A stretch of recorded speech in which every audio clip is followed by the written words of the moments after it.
اعوذ باللہ من الشیطان الرجیم بسم اللہ الرحمن الرحیم۔ اب ذرا کچھ ضمنی مسائل ہیں کہ جو بعض کفار کی طرف سے بعض معترضین کی طرف سے پیش ہوتے تھے، وہ کبھی بھی اس چیلنج کا مقابلہ تو نہ کر سکے، میدان میں تو نہ آ سکے۔ یہ بالکل ایسی بات ہے جیسے کسی مصور کی تصویر پر اعتراض کرنے والے تو بہت تھے۔ جب کہا گیا کہ ذرا یہ لیجیے قلم، اس کو ٹھیک کر دیجیے، یہ برش آپ کے ہاتھ میں دیتا ہوں، اب سب پیچھے ہٹ گئے۔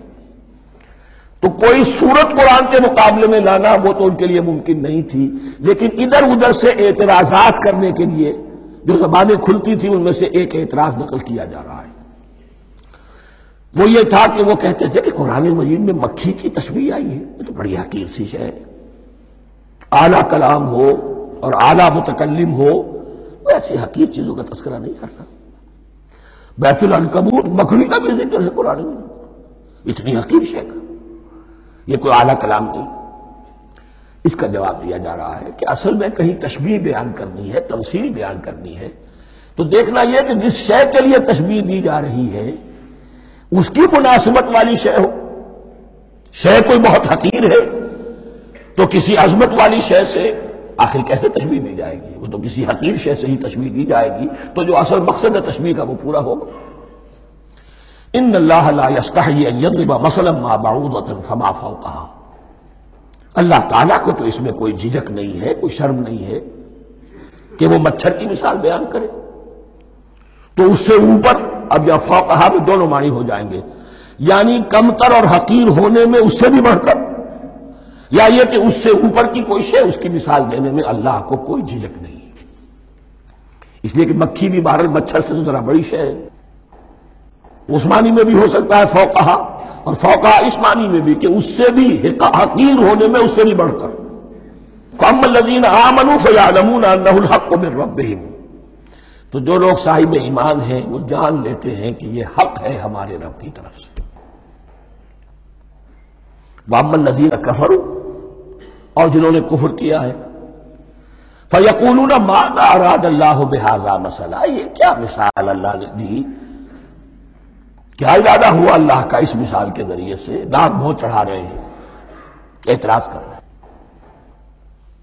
اب جو آ رہا ہے اگلا جملہ وہ ہے بہت اہم، یضل بہ کثیرا ویہدی بہ کثیرا، اسی کے ذریعے سے اللہ بہتوں کو ہدایت دیتا ہے اور اسی کے ذریعے سے بہتوں کو گمراہ کرتا۔ معلوم ہوا کہ ہدایت اور گمراہی اور ہدایت اور ضلالت انسان کی سبجیکٹو کنڈیشن کے اوپر دار و مدار ہے اس کا۔ آپ کے دل میں خیر ہے، بھلائی ہے، نیت صحیح ہے، طلب ہدایت، طلب علم، اس میں آپ سچے ہیں، آپ کو ہدایت مل جائے گی۔ دل میں زیغ ہے، کجی ہے، نیت میں ٹیڑھ ہے، فساد ہے، تو اسی کے ذریعے سے اللہ آپ کی گمراہی میں اضافہ کر دے گا۔ یضل بہ کثیرا ویہدی بہ کثیرا، لیکن اللہ کا یہ کسی کو ہدایت دینا اور کسی کو ضلالت دینا علل ٹپ نہیں ہے، کسی قاعدے اور قانون کے بغیر نہیں ہے۔ وما یضل بہ الا الفاسقین، نہیں گمراہ کرتا وہ اس کے ذریعے سے مگر صرف سرکش لوگوں کو، جن میں سرکشی ہے، تعلی ہے، تکبر ہے، اور ان کے اوصاف کیا ہے؟ الذین ینقضون عہد اللہ من بعد میثاقہ، جو توڑ دیتے ہیں اللہ کے ساتھ کیے ہوئے عہد کو۔ اور سب سے بڑا عہد یہ سورہ اعراف میں چل کر آئے گا، عہد الست۔ عالم ارواح میں ہم عہد الست کر کے آئے، الست بربکم قالوا بلی، کیا میں ہی نہیں ہوں تمہارا رب؟ تمام ارواح نے میں بھی تھا، آپ بھی تھے، سب تھے، کل انسان، جتنے انسان دنیا میں آج تک آ چکے ہیں وہ بھی تھے، اور جو آنے ہیں ابھی قیامت تک وہ بھی تھے، لیکن تھے صرف ارواح کی شکل میں، جسم نہیں تھے۔ اور یہ میں آپ کو بتا چکا ہوں، مکمل وجود ہے انسان کا روحانی وجود۔ اولاً تخلیق اس کی ہوئی تھی، اسی سے آگے چل کر ایک بہت فلسفے کا بہت گہرا مضمون آ رہا ہے آگے چل کر۔ وہ جو عہد الست الست بربکم قالوا بلی، انہوں نے اس عہد کو توڑا، اللہ کو اپنا مالک اور خالق اور اپنا حاکم جاننے کی بجائے خود حاکم بن کر بیٹھ گئے۔ الیس لی ملک مصر، کیا مصر کی بادشاہی میری نہیں ہے؟ I am the sovereign. We are sovereign. Popular sovereignty. بغاوت، سرکشی، فاسق. وما يضل به الا الفاسقين الذين ينقضون عهد الله من بعد ميثاقه ويقطعون ما امر الله به ان يوصل، اور کاٹتے ہیں وہ چیز جسے اللہ نے جوڑنے کا حکم دیا ہے. اللہ نے صلہ رحمی کا حکم دیا ہے، یہ قطع رحمی کرتے ہیں. مال کی طلب میں بھائی بھائی کو ختم کرتا ہے، اس کے مال کو ہتھیانے کے لیے، اپنی ذاتی اغراض کے لیے تمام اخلاقی حدود جو ہے انسان پسو پیش ڈال دیتا ہے. اپنا تکبر، اپنے لیے تعلی. الذین، آپ دیکھیے نوٹ کیجئے، اس میں ہماری شریعت کا فلسفہ یہ ہے، ایک تعلق ہے اللہ کا بندے کے ساتھ، حقوق اللہ. ایک ہے بندوں کا بندوں کے ساتھ، حقوق العباد.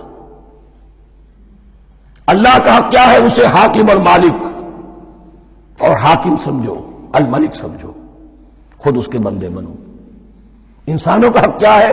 کونوا عباد اللہ اخوانا، سب آپس میں بھائی بھائی اللہ کے بندے بن جاؤ. اور اس میں سب سے اہم ترین رحمی رشتہ ہے، سگے بھائی بہنیں.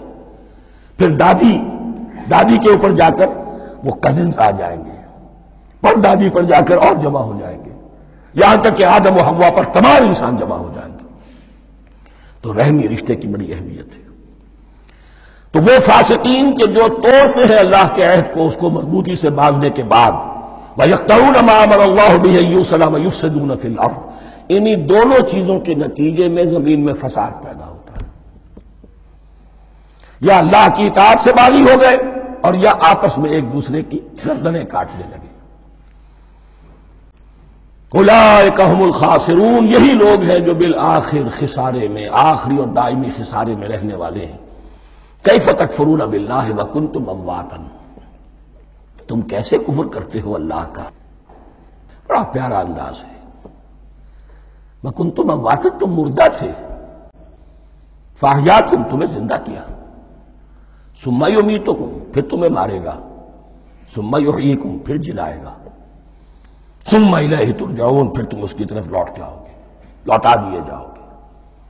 یہاں وہ بات آ گئی جو آج نگاہوں سے بالکل اوجھل ہو چکی ہے. یہ ہم دنیا میں آنے سے پہلے مردہ تھے، کیا مانی؟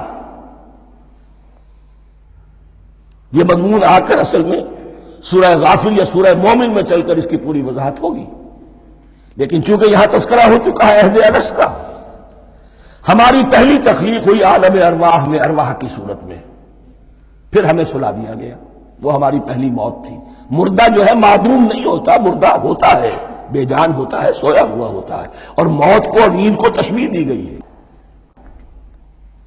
پھر ہمیں اس جسد کے ساتھ یہاں زندہ کیا گیا، پھر موت طاری ہوگی، پھر ہمیں زندہ کیا جائے گا. یہ آیت جیسا کہ میں نے عرض کیا بہت بڑی اور بڑی گہری حکمت اور فلسفہ قرآن کی آیت ہے. کیسے اللہ کا انکار کرتے؟ کنتم اموات، تم مردہ تھے، سوئی ہوئی ارواح کی شکل میں تھے. فاحیاکم، تمہیں جگایا اس جسد کے ساتھ، زندہ کیا. ثم یمیتکم ثم یحییکم، پھر تمہیں مارے گا، پھر جلائے گا. ثم الیہ ترجعون، پھر تم اس کی طرف لوٹا دیے جاؤ گے. اور اب اس کے بعد جو آخری آیت ہے، هو الذی خلق لکم ما فی الارض جمیعا، اس نے تمہارے لیے بنایا ہے جو کچھ بھی زمین میں ہے. اس میں خلافت کا مضمون آ گیا. حدیث میں آتا ہے انما الدنیا خلقت لکم وانتم خلقتم للآخرہ، یہ دنیا تمہارے لیے بنائی گئی ہے، تم آخرت کے لیے بنائے گئے ہو. هو الذی خلق لکم ما فی الارض جمیعا، اس لیے کہ اگلی آیت پھر آ رہی ہے خلافت کی آیت. سارا کچھ زمین میں یہ بستر جو بچھایا اور یہ کائنات کو، زمین کو سجایا تمہاری خلافت کے لیے. ثم استوى الى السماء فسواهن سبع سماوات، پھر وہ متوجہ ہوا آسمانوں کی طرف اور انہیں 7 آسمانوں کی شکل میں بنا دیا. جیسا کہ میں کل عرض کر چکا ہوں، یہ تاحال ابھی یہ آیات متشابہات میں سے ہے. 7 آسمانوں کی کیا حقیقت ہے ہم اس سے ابھی پورے طور سے واقف نہیں. وَهُوَ بِكُلِّ شَيْءٍ عَلِيمٌ، اور اسے ہر شے کا علم حقیقی حاصل ہے. بارک اللہ لی ولکم فی القرآن العظیم ونفعنی و